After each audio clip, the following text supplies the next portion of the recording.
ఇక దేశవ్యాప్తంగా కూడా ఎన్నికల కౌంటింగ్ నడుస్తా ఉన్నది. మధ్యాహ్నం 12 గంటల వరకు కొన్ని ప్లేసుల దగ్గర కూడా 5-6 రౌండ్లు పూర్తి అయినాయి.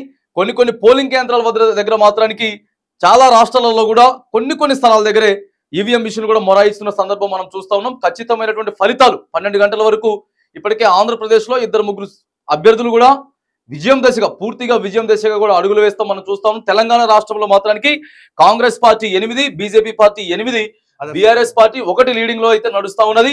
ఇక అదర్స్ ఎంఐఎం పార్టీ కూడా 1 లీడింగ్ లో నడుస్తా ఉన్నది. 12 గంటల వరకు ఖచ్చితంగా ఇక 289 స్థానాలు ఎన్డీఏ ఉంటే తర్వాత ఇండియా కూటమి 233 స్థానాల్లో ముందంజలో ఉన్నది. ప్రధానంగా ఎన్డీఏకి అంటే మన బీజేపీకి ఎక్కడ ఉన్నదంటే నార్త్ లో ఎన్డీఏ కూటమికి ఎక్కువ సీట్లు తగ్గిపోతాయి. షాక్ లో ఉన్నది.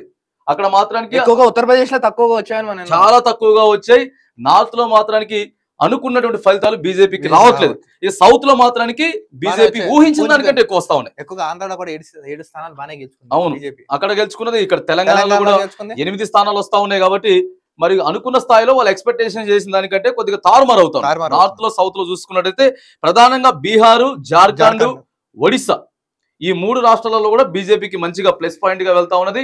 ఇక మనం ప్రధానంగా చూస్తుంటే 2 తెలుగు రాష్ట్రాలలో కూడా బీజేపీ ఉండేది కాదంట, కానీ ఇప్పుడు బీజేపీ కూడా 2 తెలుగు రాష్ట్రాలు కూడా ముందుకు పోతున్నది. ఇక తమిళసై ఇక్కడ గవర్నర్ గా చేసినటువంటి తమిళసై తెలంగాణ రాష్ట్రంలో గవర్నర్ గా చేసి ఆమె రాజీనామా చేసి ఆడికి వెళ్ళిపోయి చెన్నై సెంట్రల్ నుంచి బీజేపీ తరఫున పోటీ చేసి వెనకంజలో ఉన్నది.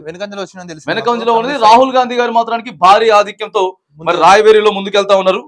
21 సీట్లుంటే అక్కడ జనసేన పార్టీ 19 స్థానాలలో అయితే ముందుకు పోతా ఉన్నది. ఖచ్చితంగా ఇప్పుడు 12 గంటల వరకు అయితే ఇలాంటి ఫలితాలు ఎట్లా ఉన్నాయి. ఏపీకి మనం చూసుకున్నట్టయితే రాజానగర్ నియోజకవర్గం 6వ రౌండ్ జనసేన పార్టీకి 43,000 ఓట్లు వచ్చాయి. వైఎస్ఆర్సీపీ వాళ్ళకి 32,000 ఓట్లు వచ్చాయి. నెక్స్ట్ మీకు విషయం బిగ్ బ్రేకింగ్ న్యూస్ ఇప్పుడు ఇంకోటి కూడా ఉంది. పులివెందులో జగన్ మీద టీడీపీ అభ్యర్థి ఎవరైతే టీడీపీ అభ్యర్థి బీటెక్ రవి ఉన్నారో అతనికి 4,000 ఓట్ల మెజార్టీతో ఉన్నాడంట. అంటే ఇప్పుడు జగన్మోహన్ రెడ్డి వైనాట్ 175 అంటున్నాడు కదా, కానీ జగన్మోహన్ రెడ్డి మీద అతను 4,000 ఓట్లు తేడాతో ఉన్నారంటే ఇప్పటివరకు మనకు తెలిసిన సమాచారం. నెక్స్ట్ అమలాపురం అసెంబ్లీ 5వ రౌండ్ ముగిసేసరికి సుమారు 17,000 ఓట్లు వచ్చాయంటే. పీ గన్నవరం 4వ రౌండ్ జనసేన 22,282. జనసేన పార్టీ అసలు ఏ రకంగా దూసుకుపోతుంది అసలు ఎవరు ఊహించారు? గతంలో చూసుకున్నాం గాజువాక, భీమవరం అని చూసుకున్నాం. జనసేనకి కనీసం పవన్ కళ్యాణ్ పోటీ చేసిన చోట్ల ఓడిపోయినా కూడా ఇప్పుడు 1 స్థానం గెలుచుకుంది రాజోల్లో. రాజోల స్థానం కూడా తర్వాత వాళ్ళు లాగేసుకున్నారు. కానీ జనాలు పాపం పవన్ కళ్యాణ్ గారు మనల్ని ఎవరు ఆపేది అన్నట్టు మరి అక్కడ పవన్ కళ్యాణ్ అయితే ముందుకు పోతాం. కానీ పవన్ కళ్యాణ్ అభిమానులందరూ ఒక జన సైనికుల్లో పనిచేసి ఆ ఓటు పవర్ వరకు తీసుకెళ్లారు. అభిమానాన్ని అంటే నిజంగా హ్యాట్స్ ఆఫ్ అని చెప్పుకోవాలి. పవన్ కళ్యాణ్ శ్రమ ఈసారి ఫలించింది. నెక్స్ట్ ఇంకా పిఠాపురం నియోజకవర్గంలో 7వ రౌండ్ పూర్తయ్యేసరికి సుమారు 29,192 ఓట్ల ఆధిక్యంగా జనసేన అధినేత పవన్ కళ్యాణ్ ఉన్నారు. ఇంకా 5-6 రౌండ్లు ఉన్నా కూడా 30,000 మెజార్టీతో ఆయన ఉన్నాడంటే చూసుకోండి. పిఠాపురం ప్రజలు ఏ విధంగా బ్రహ్మనాథం పెట్టారు పవన్ కళ్యాణ్ గారికి. నిజంగా మీరు ఇచ్చిన తీర్పు అనేది నిజంగా చాలా అంటే చాలా గ్రేట్. నెక్స్ట్ ఇంకో బ్రేకింగ్ న్యూస్ తెలిసింది ఏంటంటే పిఠాపురం 7వ రౌండ్ ఎమ్మెల్యే ఓట్ల సీట్లు 54,000 అంటే టీడీపీ పోటీ చేసిన 144 స్థానాలు ఏవైతే పోటీ చేసిన 129 స్థానాలు టీడీపీ గెలుచుకుందంట. నెక్స్ట్ రాజమండ్రి మొదటి స్థానం డిక్లేర్ చేశారు గోరంట్ల బుచ్చయ్య చౌదరి. బంపర్ మెజార్టీతో గెలిచేశారు. 61,000 ఓట్లతో ఫస్ట్ రిజల్ట్ డిక్లేర్ అయిపోయింది కూటమి. నిజంగా అంటే టీడీపీ పార్టీ ఉన్నప్పటి నుంచి గోరంట్ల బుచ్చయ్య చౌదరి ఆ పార్టీలో ముందుగానే ఉన్నారు. నెక్స్ట్ చాలా మంది చూడండి, ఇప్పుడు తూర్పుగోదావరి జిల్లా 13 టీడీపీ ఉంటే 5 జనసేన 1 వైసీపీ ఉంది. పశ్చిమ గోదావరి జిల్లాలో టీడీపీ 8, జనసేన 5, వైసీపీ 2. ఉమ్మడి విశాఖపట్నంలో పరిశీలిస్తే టీడీపీ 8, జనసేన 4. ఎటు చూసుకున్న శ్రీకాకుళం, విజయనగరం, కృష్ణా, గుంటూరు క్లీన్ స్వీప్ చేసేసింది మొత్తం తెలుగుదేశం పార్టీ. కనీసం 20కి 18 సీట్లు, 16కి 12 సీట్లు, 14కి 13 సీట్లు, మొత్తానికి క్లీన్ స్వీప్ గా బాగా సక్సెస్, భయంకరంగా కూటమి సక్సెస్ అయింది. ఆల్మోస్ట్ ఇప్పటికే ఇంకా రౌండ్ లో ఉన్నాయి, ఇంకా టైం ఉంది. బట్ డిక్లేర్ అక్కడ ఇప్పుడు ఇన్ని రోజులు పనిచేసిన ముఖ్యమంత్రి జగన్మోహన్ రెడ్డి వైజాగ్ ని నేను క్యాపిటల్ చేస్తా అంటే ఆ వైజాగ్ లో ఉన్నటువంటి ఆ జిల్లాలో కూడా దాదాపుగా ఏం లేదు. అక్కడ కూడా వైసీపీకి గతంలో 11 స్థానాలు, దాదాపుగా 14 స్థానాలు ఏమన్నాయి. ఈసారి 2 మాత్రం అరకోను, ఇంకా నెక్స్ట్ పక్కనే ఉన్నటువంటి ఇంకొక నియోజకవర్గం ఆమదాల వలస. ఈ 2 నియోజకవర్గాలు మాత్రానికి తప్పితే అక్కడ కూడా అంటే వైజాగ్ ప్రజలు కూడా జగన్ ని తిరస్కరించారు. వైసీపీ వాళ్ళు చూసారా ఆంధ్ర రాష్ట్ర ప్రజలు ఇప్పుడు ఈ ప్రభుత్వం అని చెప్పాను, మేము ప్రజల ప్రభుత్వం మీ బిడ్డ అని క్లీన్ బండకేసి కొట్టి పంపించారు జనాలందరూ.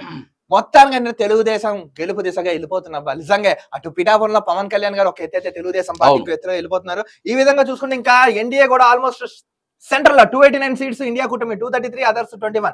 వీళ్ళు కూడా నువ్వా నేను అన్నట్టుగా పోటీ పడుతున్నారు. దేశంలో బీజేపీ వాళ్ళు, కాంగ్రెస్ వాళ్ళు నిజంగా సముచిత స్థానం కూడా. నెక్స్ట్ కంగనా రనౌత్ ఎక్కడైతే ఆవిడ పోటీ చేస్తున్నారో ఆవిడ కూడా మంచి ముందస్తు స్థానంలో ఉంది. నెక్స్ట్ రాహుల్ గాంధీ కూడా మంచి స్థానంలో ఉంది. ఇక తెలంగాణలో కూడా చూసుకుంటే కాంగ్రెస్, బీజేపీ వీళ్ళిద్దరు నువ్వా ఏదేమైనా కానీ బీజేపీ అనుకున్న రాష్ట్రాలలో ఉత్తరప్రదేశ్ ఉన్నది, ఆదిత్య యోగి ఉన్నాడు, యోగి మోదీ మరి వీళ్ళంతా కూడా ఖచ్చితంగా, ఎందుకంటే అక్కడ ఎక్కువ మెజారిటీ వచ్చే అవకాశం ఉంది. ఎందుకు మరి అక్కడ రివర్స్ అయింది అనేది నేను అనుకోవడం. ఇక్కడ వీళ్ళు రాముడిని పూజించి అంటే రాముడికి మొక్కుడే, బీజేపీ తొక్కుడే కొన్ని ఏదో సిద్ధాంతాలు లేపారు అప్పట్లో. బహుశా ఏమైనా పాటించారా, లేదా కొంతమంది ఎవరైతే వ్యతిరేకత ఉన్న వాళ్ళైనా వ్యతిరేకత చూపించారు, లేదా వీళ్ళ అహంకారాన్ని అనగదొక్కాలని దిశగా వాళ్ళు ఏమన్నా ఒక నిర్ణయం తీసుకున్నారా, అది కూడా జరుగుతుంది. ఇంకా ఏదేమైనా ఇంకా రిజల్ట్స్ అనేది ఇంకా ఫైనల్ కావలేదు, ఇంకా జస్ట్ రౌండ్స్ జరుగుతున్నాయి. కానీ మొత్తానికి ఏంటంటే కొన్నిసార్లు వెనక్కి అని వెళ్తున్నారు, ముందు వస్తున్నారు, అటు ఇటు అవుతున్నాయి.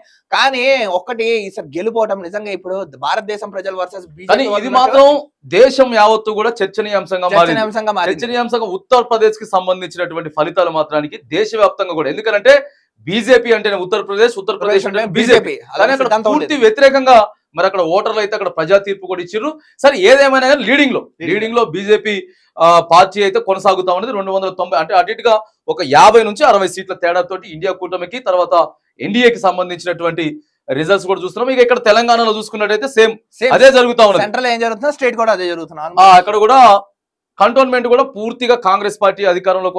మొత్తానికి మెదక్ చూసుకున్నాం, మెదక్ తెలంగాణలో ఇప్పుడు మెదక్ స్థానం వచ్చిపోతుంది. అసలు ఏంటి దాని అర్థం? ఇగో ఇప్పటి వరకు అది ఇటు వచ్చేసింది, జీరోకి వచ్చిందా, జీరో నుంచి వెళ్ళి మళ్ళీ ఒకటి ఆధిక్యంలో కొనసాగు. అంటే రౌండ్ కూడా అక్కడ ఫలితాలు మారుతా ఉన్నాయి. మెదక్ కు బీజేపీ రఘునందన్ రావు మంచి టఫ్ ఉన్నటువంటి వ్యక్తి, సబ్జెక్ట్ ఉన్న వ్యక్తి.